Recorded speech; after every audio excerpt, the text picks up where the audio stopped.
इस वीडियो का शीर्षक है वैद्युत वैश्लेषिक विधियां भाग 2 इलेक्ट्रो एनालिटिकल मेथड्स पार्ट 2। वैद्युत वैश्लेषिक विधियों की वीडियो की कड़ी में ये हमारा दूसरा वीडियो है। पहले वीडियो में हमने जाना था कि वैद्युत वैश्लेषिक विधियां होती क्या हैं,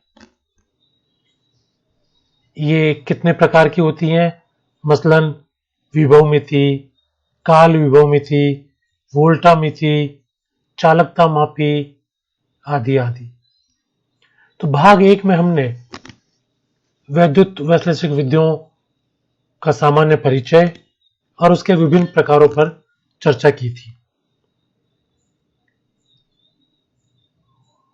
इस श्रृंखला के दूसरे वीडियो में आज हम चर्चा करेंगे वैद्युत वाहक बल के बारे में, यानी इलेक्ट्रोमोटिव फोर्स, विभवांतर यानी कि पोटेंशियल डिफरेंस, धारा, विभव, प्रतिरोध क्या होता है उनके बारे में जानेंगे, उनके मात्रक क्या है इस पर चर्चा करेंगे, और इलेक्ट्रोकेमिकल सेल क्या होते हैं जानेंगे, और उसका जो एक प्रमुख उदाहरण है डैनियल सेल, उसकी कार्यप्रणाली भी जानेंगे। तो आइए शुरू करते हैं वैद्युत वैश्लेषिक विधियां भाग 2।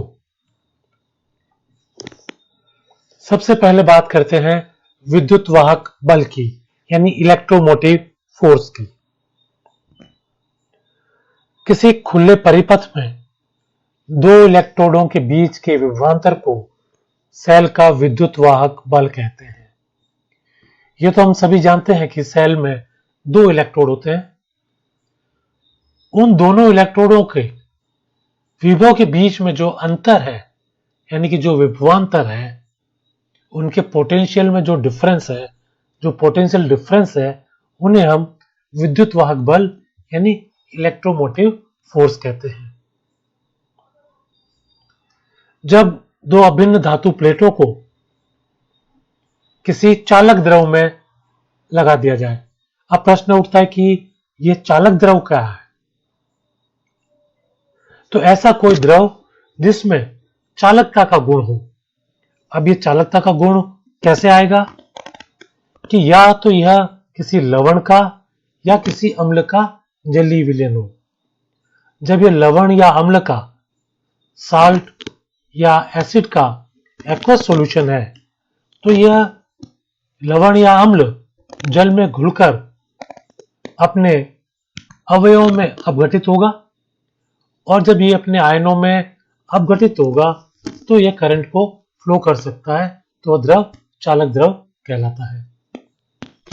तो जब इस प्रकार के किसी चालक द्रव में दो अभिन्न धातु प्लेटों को इलेक्ट्रोडों की तरह अगर लगा दिया जाए, तो यह जो पूरा सिस्टम बना, यह एक करंट का सोर्स बन जाता है। कि चालक द्रव में इलेक्ट्रोड लगाकर करंट का सोर्स बनाना, यह आविष्कार वोल्टा और गैल्वनी नामक वैज्ञानिकों ने किया था, और इनके नाम पर ही इन्हें वोल्टीय या गैल्वनिक सेल भी कहा जाता है।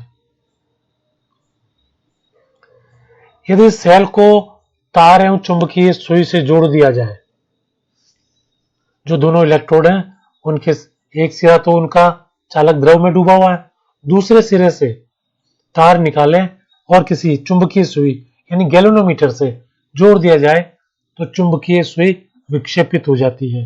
इसका अर्थ हुआ कि उसमें करंट फ्लो हो रहा है, और तार का जो है तापमान, टेम्परेचर भी बढ़ जाता है। तो यह भी इस बात को इंगित करता है कि उस तार में से करंट का फ्लो हुआ है।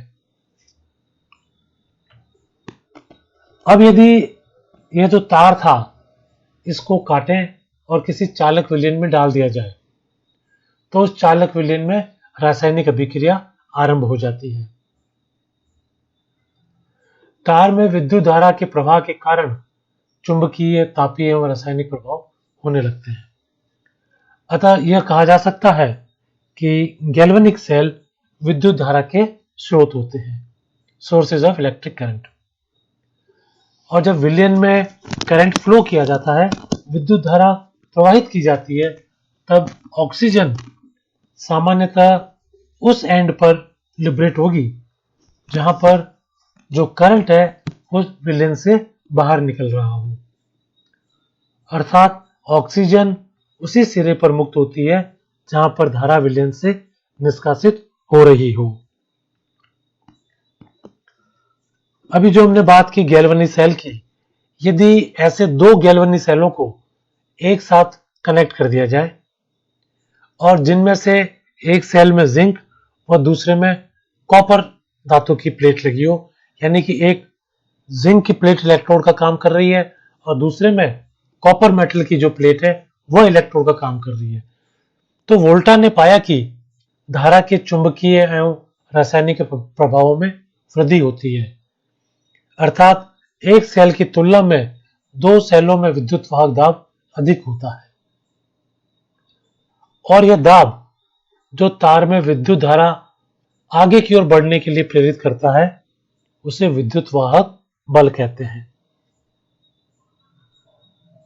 तो विद्युत वाहक बल क्या हुआ कि वह दाब जो तार में विद्युत धारा को आगे की ओर बढ़ने के लिए प्रेरित करता हो।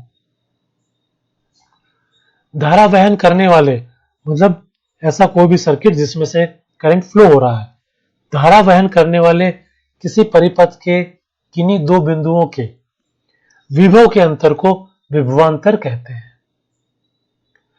तो जिस भी तार में से करंट फ्लो हो रहा हो सर्किट में, उनमें से कोई भी दो बिंदु हम चूज कर ले कि माना बिंदु ए और बिंदु बी, और उन दोनों के बिंदुओं का हम विभव निकाल लें, तो उन दोनों के विभवों के मानों में जो अंतर होगा, जो विभवांतर होगा, वह विभवांतर कहलाएगा। सभी विभवांतरों के बीजगणितीय योग को सेल का विद्युत वाहक बल कहते हैं। तो परिपथ में जितने वायर जो हमने जोड़ा हुआ है उनके बीच के अलग अलग बिंदुओं के बीच में विभव का अंतर निकाल लें और इस तरह से जो सारे विभवांतर हमें प्राप्त हुए हैं उनके बीजगणितीय सम को, एडिशन को सेल का विद्युत वाहक बल कहते हैं। अब अगर धातु प्लेटों को जो तार जोड़ रहे थे उनकी लंबाई बढ़ा दी जाए तो उसके चुंबकीय और रासायनिक प्रभावों में कमी आती है, अर्थात दूसरे शब्दों में हम ये कह सकते हैं कि तार की लंबाई जितनी ज्यादा होगी धारा प्रवाह में उतना ही अधिक अवरोध उत्पन्न होगा। यह गुण जो धारा के प्रवाह में बाधा डालता है, अवरोध उत्पन्न करता है, विद्युत प्रतिरोध, इलेक्ट्रिकल रेजिस्टेंस कहलाता है। सामान्य परिवाह बोलचाल की भाषा में हम इसे प्रतिरोधी कहते हैं। तो किसी भी पदार्थ का वह गुण जो करंट के फ्लो में बाधा डाल रहा हो, धारा के प्रवाह में बाधा डाल रहा हो, उसे प्रतिरोध कहते हैं। किसी परिपथ की धारा क्षमता जिसे चुंबकीय एवं रासायनिक प्रभावों से नापा जाता है। अब कोई सर्किट है, उसकी करंट कैपेसिटी कितनी होगी, यह मेजर करने के लिए उसके मैग्नेटिक और केमिकल इफेक्ट को देखा जाता है और यह निर्भर करता है कि जो सेल हमने लगाया है उसका विद्युत वाहक बल कितना है और उस परिपथ में प्रतिरोध, रेजिस्टेंस कितना है। तो सेल का जो विद्युत वाहक बल है, परिपथ का जो प्रतिरोध है और जो धारा बह रही है, इन तीनों क्वांटिटी के बीच में ओम ने एक संबंध प्रस्तुत किया जो आपकी स्क्रीन पर लाल रंग से प्रदर्शित किया गया है, I equals to E upon R। तो धारा का मान कैसे ज्ञात होगा कि जो सेल का विद्युत वाहक बल है उसमें अगर हम प्रतिरोध का भाग लगा दें तो हमें कितनी धारा प्रवाहित हुई यह ज्ञात हो जाती है और धारा और समय के गुणनफल को उससे हम धारा की मात्रा ज्ञात कर सकते हैं। अब ये जो धारा विभवांतर, विद्युत वाहक बल, इनकी इकाई क्या होती है, इस पर बात करते हैं। धारा को सामान्यतः दो मात्रकों में व्यक्त किया जाता है, स्थिर विद्युत मात्रक और वैद्युत चुंबकीय मात्रक। प्रैक्टिकली हम करंट को, धारा को एम्पियर में मेजर करते हैं, जो विद्युत चुंबकीय मात्रक के 1/10 भाग के बराबर होता है। इसी तरह विभव या विद्युत वाहक बल को वोल्ट में मापा जाता है और प्रतिरोध को ओम में मेजर करते हैं। तो जो हमने ओम का समीकरण, ओम का नियम देखा था, एक बार पुनः देखते हैं। I equals to E upon R जब मात्रकों के रूप में लिखें तो हम लिख सकते हैं ampere equals to volt upon ohm. विद्युत मात्रकों का रूपांतरण इस टेबल में प्रदर्शित किया गया है कि जो धारा, विद्युत की मात्रा, विद्युत वाहक बल, इनको अलग अलग जो मात्रक हैं उनमें किस तरह से परिवर्तित किया जा सकता है, वह इस टेबल में प्रदर्शित किया गया है। अब बात करते हैं इलेक्ट्रोकेमिकल सेल की। विद्युत उपघटन में विद्युत ऊर्जा रासायनिक ऊर्जा में परिवर्तित होती है। वैद्युत रासायनिक सेल के अध्ययन के समय हमें एक बात खास तौर पर ध्यान रखनी है कि जब कभी वैद्युत अपघटन होता है तो विद्युत ऊर्जा रासायनिक ऊर्जा में परिवर्तित होती है, जबकि इलेक्ट्रोकेमिकल सेल में रासायनिक ऊर्जा विद्युत ऊर्जा में परिवर्तित होती है। एक बार पुनः बताता हूं कि जब कभी विद्युत अपघटन हो रहा है तो विद्युत ऊर्जा जो है वो रासायनिक ऊर्जा में परिवर्तित होगी, और जबकि इलेक्ट्रोकेमिकल सेल यानी वैद्युत रासायनिक सेल में जो रासायनिक ऊर्जा है वो विद्युत ऊर्जा में परिवर्तित होती है। और इसके लिए ये जो सेल काम में लेते हैं उसे गैल्वेनी सेल कहा जाता है। क्योंकि गैल्वेनी ने इनका आविष्कार किया था, इसलिए इसे गैल्वेनी सेल कहा जाने लगा। कालांतर में इन्हें अब वैद्युत रासायनिक सेल या इलेक्ट्रोकेमिकल सेल कहने लगे हैं। अब बात करते हैं गैल्वेनी सेल की। इन सेलों का उपयोग विद्युत ऊर्जा के उत्पादन हेतु होता है। यह सेल रासायनिक क्रिया द्वारा विद्युत ऊर्जा प्रदान करते हैं। जैसा कि हम शुरू में चर्चा कर चुके कि वैद्युत रासायनिक सेल वो है जो रासायनिक ऊर्जा को विद्युत ऊर्जा में परिवर्तित करते हैं। इसी कारण गैल्वेनी सेल का उपयोग भी रासायनिक ऊर्जा से विद्युत ऊर्जा उत्पादन करने के लिए किया जाता है। यह सेल रासायनिक क्रिया द्वारा विद्युत ऊर्जा प्रदान करते हैं। गैल्वेनी सेल में दो धात्विक या आयनिक चालक इलेक्ट्रोड एक या अधिक उपयुक्त विद्युत अपघटय विलयन में डूबे रहते हैं। तो सेल की संरचना किस प्रकार से हो गई कि दो इलेक्ट्रोड होंगे। अब इलेक्ट्रोड क्या होंगे, या तो मेटल होंगे या आयनिक कंडक्टर होंगे। तो जो बात याद रखनी है कि दो इलेक्ट्रोड होंगे, इलेक्ट्रोड या तो मेटल के बने होंगे या किसी आयनिक कंडक्टर के बने होंगे। और ये जो दो इलेक्ट्रोड हैं, जो चाहे धातु के हों या आयनिक चालक के हों, इनको विद्युत अपघटय विलयन में डुबो के रखते हैं। अब ये विद्युत अपघटय विलयन किसी एक पदार्थ के हो सकते हैं या एक से ज्यादा पदार्थ के भी हो सकते हैं। जब इस प्रकार से सेल की संरचना हो जाती है तो सेल में धारा प्रवाह के लिए यह आवश्यक है कि इलेक्ट्रोड बाह्य तौर पर किसी धात्विक चालक से जुड़े होने चाहिए। जैसा कि हमने शुरू में बात की थी कि इलेक्ट्रोड को किसी तार से जोड़ दें, तो तार भी क्या है, धात्विक चालक है। तो इलेक्ट्रोड को हम एक्सटर्नली किसी तार से जोड़ देते हैं।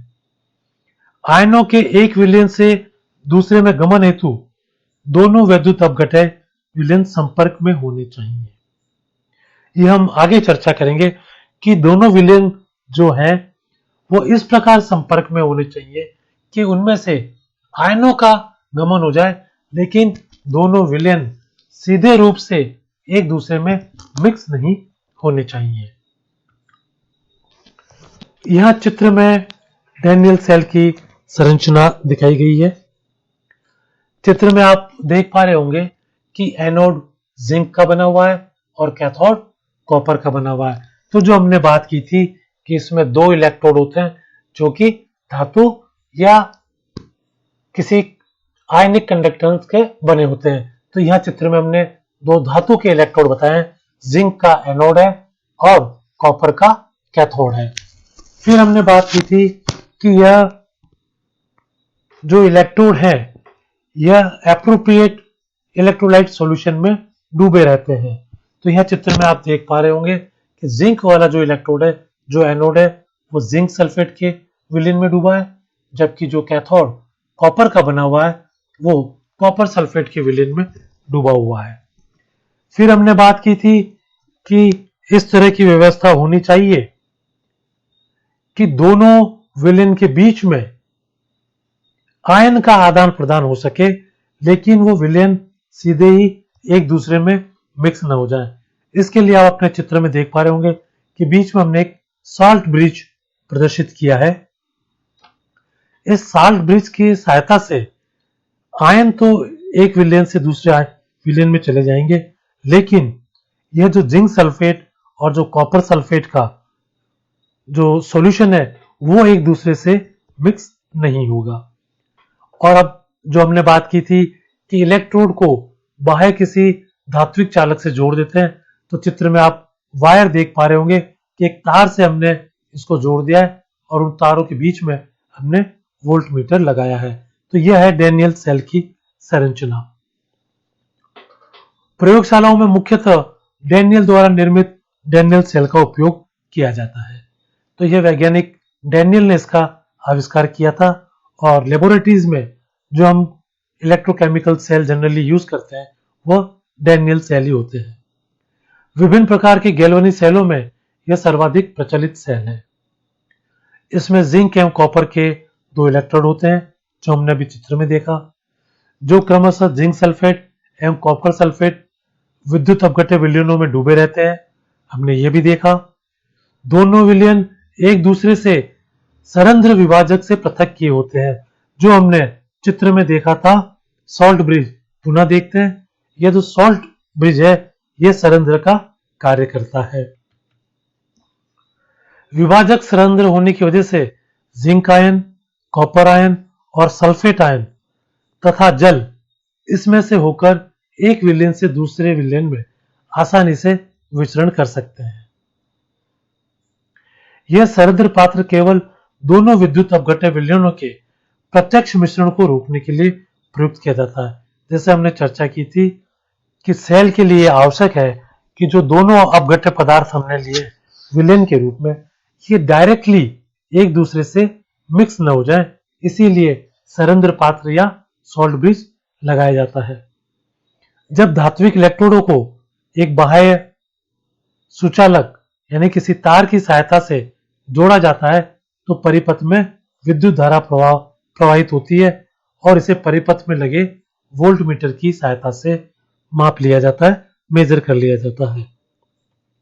तो ये चित्र में हमने भी देखा था कि जब सारा ये सेटअप पूरा हो जाएगा तो जो धारा बहने लगेगी उसे हम वोल्टमीटर की सहायता से मेजर कर सकते हैं। तो आज के इस वीडियो में हमने जाना कि वैद्युतवाहक बल क्या है, विभवांतर क्या है, प्रतिरोध क्या है, धारा क्या है और प्रतिरोध, धारा और विभवांतर या यूं कहें कि वैद्युतवाहक बल इनके मात्रक क्या है। और अंत में हमने चर्चा की थी कि इलेक्ट्रोकेमिकल सेल क्या होते हैं, किस तरह से इसमें केमिकल एनर्जी इलेक्ट्रिकल एनर्जी में कन्वर्ट होती है और इसके एक उदाहरण डैनियल सेल की हमने उसकी बनावट और कार्यप्रणाली का अध्ययन किया। धन्यवाद।